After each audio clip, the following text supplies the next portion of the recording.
فأما من طغى وآثر الحياة الدنيا فإن الجحيم هي المأوى.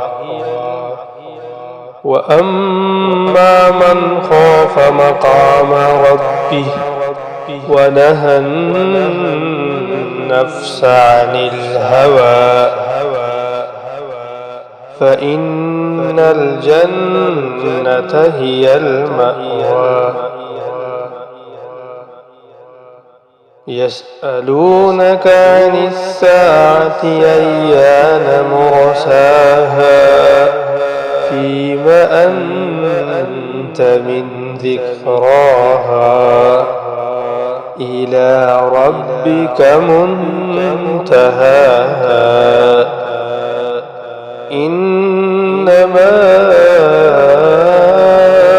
أنت منذر من يخشاها كأنهم يوم يرونها لم يلبثوا إلا عشية أو ضحاها.